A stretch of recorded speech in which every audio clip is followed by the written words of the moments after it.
माता पृथ्वी ने ब्रह्महत्या किया।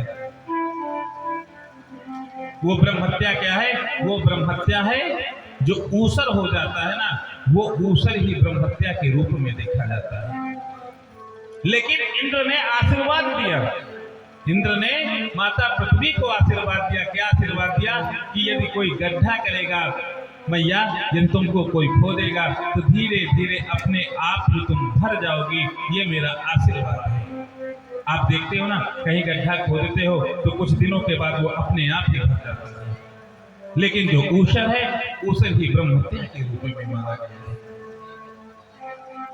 दूसरी जगह आगे बढ़ते हैं। आगे बढ़ने के बाद में अब इधर वृक्षों के पास में पहुंचते हैं। इंद्र ने हाथ जोड़ा वृक्षों से और वृक्षों से कहा, आप भी मेरी थोड़ी सी ब्रह्महत्या ले लीजिए। कहा, आप भी मेरी थोड़ी सी ब्रह्महत्या ले लीजिए। वृक्षों ने कहा, कोई बात नहीं, ले आओ। वृक्षों ने ब्रह्महत्या स्वीकार किया। आप देखते हो ना, जो वृक्षों में जो गोंद निकलती, जो गाद निकलता है, वो ब्रह्महत्या के रूप में होता है। और वृक्षों को महाराज इंद्र ने आशीर्वाद दिया, यदि तुमको कोई जड़ से भी काट देगा तो मेरा ये आशीर्वाद है, तुम अपने आप पुनः दूसरी बार फिर से उसमें जो है तुम निकल आओगी।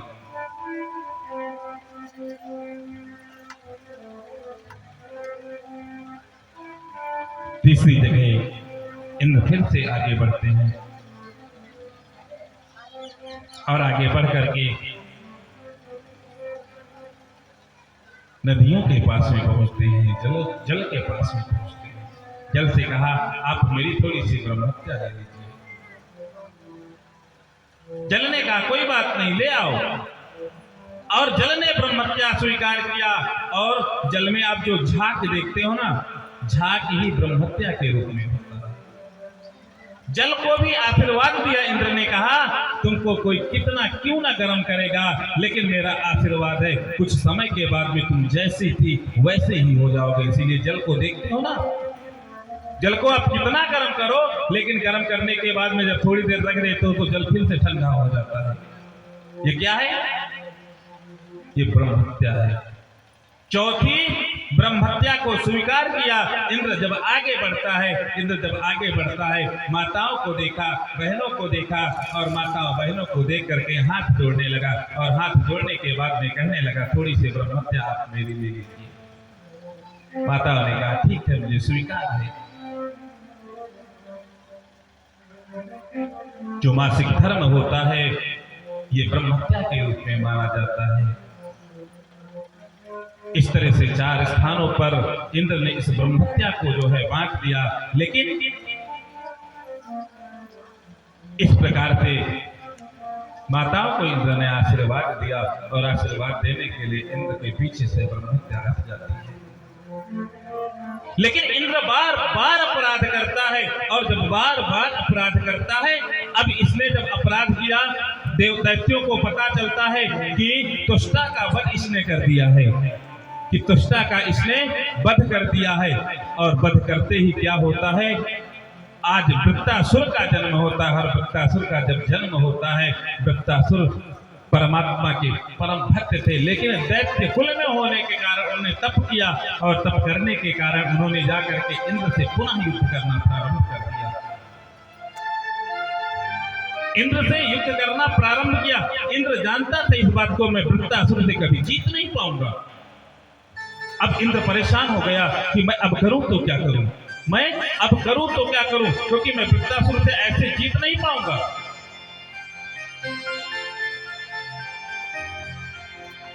इंद्र देवताओं के पास में जाता है, और देवताओं के पास में जाकर के कहते हैं, वृत्तासुर से मेरा उद्धार कैसे होगा, आप बताइए।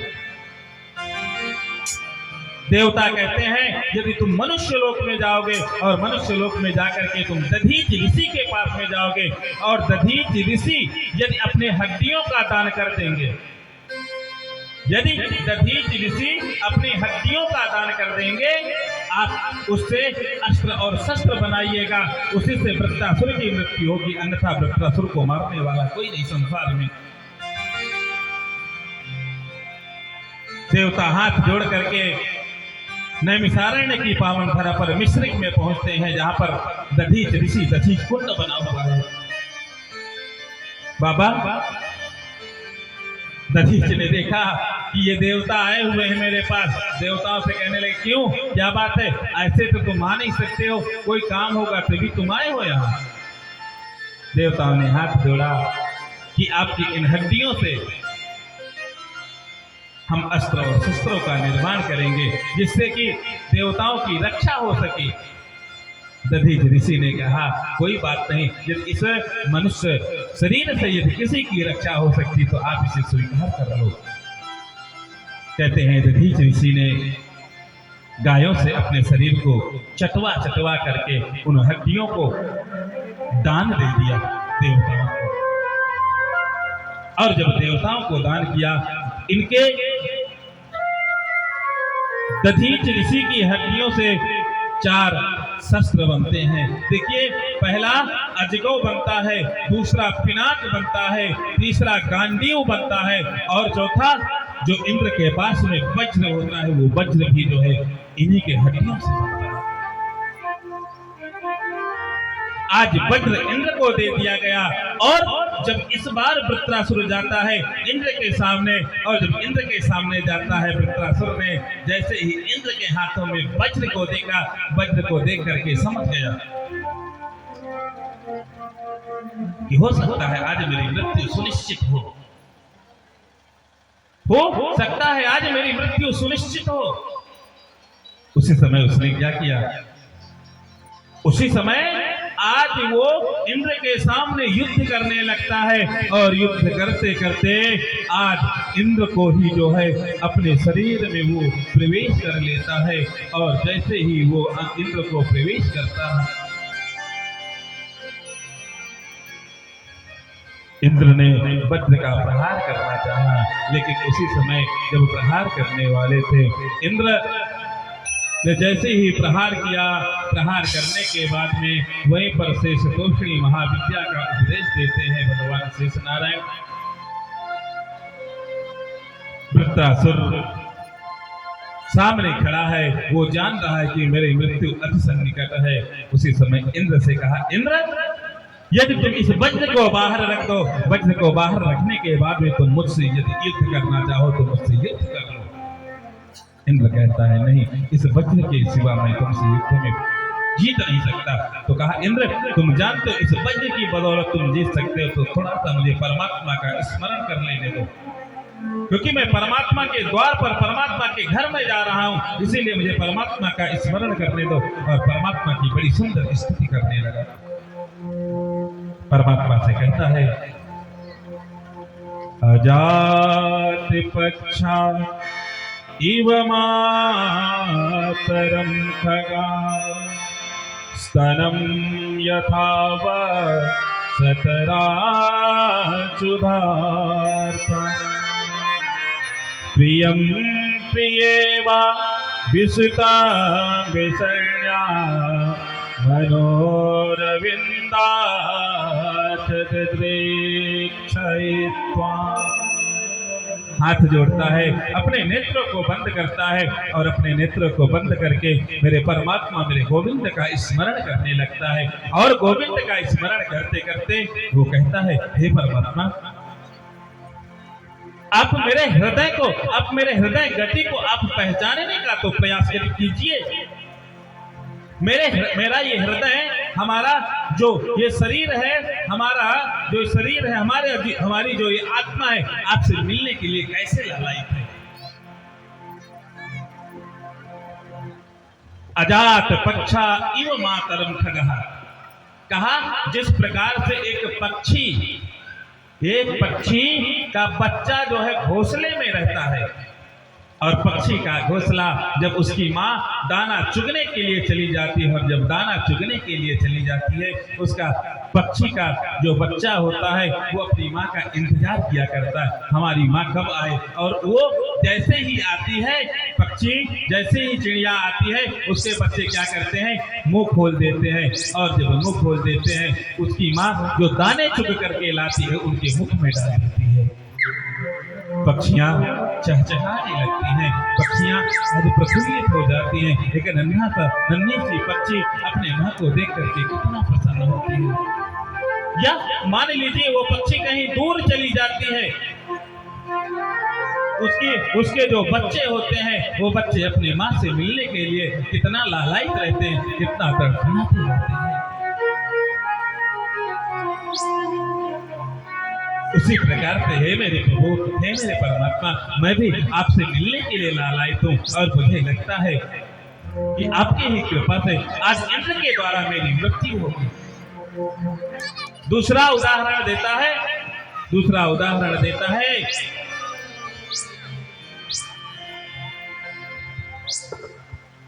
प्रियं प्रियेवाभिषितं विसंज्ञा स्तनं यथाय सतराक्षुधार्था। कहता है हे परमात्मा, जिस प्रकार से एक गाय का बछड़ा, जब गाय घास चरने के लिए सुबह दुग्ध दोहने के बाद में उसको छोड़ दिया जाता है, उसका बछड़ा जो है खूंटे से बंधा रहता है, और जब गौधूली बेला का समय होता है, उस गौधूली बेला के समय उधर गौ माता अपने पुत्र से मिलने के लिए लालायित रहती है, इधर गाय का बछड़ा अपनी माँ से मिलने के लिए लालायित रहता है। गौधूली बेला गायों का आने का समय, और जैसे ही गाय आज चर करके जंगल से आती है, सबसे पहले अपने बछड़े के पास में पहुंचती है और अपने बछड़े के पास में पहुंच करके उसको अपने जीभ से चाटने लगती है।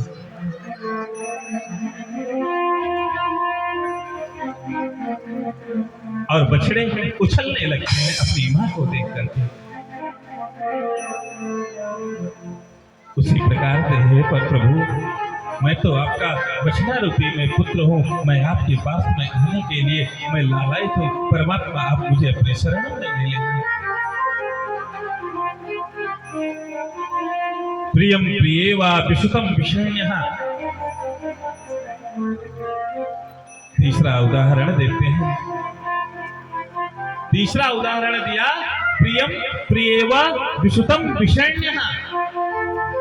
जिस प्रकार से एक प्रियतम जिस प्रकार से एक पत्नी अपने पति के लिए इंतजार किया करती है कि हमारा पति कब मेरे पास में आएगा, उसी प्रकार से परमात्मा, मैं भी आपके शरण में आना चाहता हूँ। और परमात्मा का स्मरण करके उसने क्या किया? परमात्मा का स्मरण किया, और परमात्मा का स्मरण करने के बाद में इंद्र कहता है, अहो दानव सिद्ध्योसि यस्य ते मतिरीदृशी भक्ता सर्वात्मनात्मानं सृहदा जगदीश्वरः। परमात्मा के परम लाडले भक्त, मैं जानता हूं आज आप मेरे सामने शत्रु के रूप में उपस्थित हैं। मैं ये जानता हूं आज आप मेरे सामने शत्रु के रूप में उपस्थित हैं, लेकिन मैं ये भी जानता हूं आप परमात्मा के परम लाडले भक्त हैं। मेरा मन नहीं हो रहा कि इस वचन से मैं आपका प्रणाम करूं। इधर तत्काल विश्वरूप वृत्रासुर समझ जाता है कि इंद्र को थोड़ा सा हमारे प्रति मोह होने लगा है। इंद्र उसी समय वृत्रासुर क्या करता है? उसी समय कहता है कि आप रण में है और रण में होने के कारण आपको मुझसे युद्ध करना चाहिए। जैसे ही आज वृत्रासुर जो है इंद्र पर प्रहार करता है, इंद्र ने क्या किया? वज्र से वृत्रासुर के गले को जो है काट देता है। वृत्रासुर के प्राण पखेरु उड़ जाते हैं और परमात्मा के श्री चरणों में जाकर के समर्पित हो जाते हैं। केवल कहने का भाव क्या है? कहने का केवल एक ही भाव है। वृत्रासुर के इस दृष्टांत से एक ही बात मुझे समझ आनी चाहिए, क्योंकि ये दैत्य कुल में अर्थात दैत्यों के यहाँ होने पर भी परमात्मा से इतना प्रेम करता है, परमात्मा से इतना स्नेह करता है। ऐसे ऐसे उदाहरण दिया और परमात्मा ने अंत में अपनी शरणागति ले ली, अपने शरण में इसे ले लिया। इस प्रकार से वृत्रासुर का उद्धार होता है। और जब वृत्रासुर का उद्धार होता है, इधर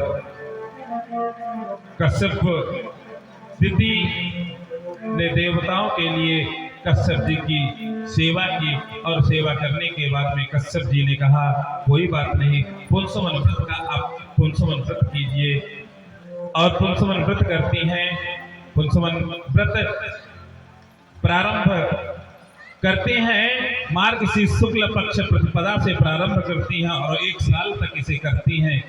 उनके घर में सुंदर बालक का जन्म होता है, और सुंदर से बालक का जन्म होने के बाद में यहीं से नारद और युधिष्ठिर संवाद जो है प्रारंभ होता है। भुलिवा के बिहारी लाल की जय हो।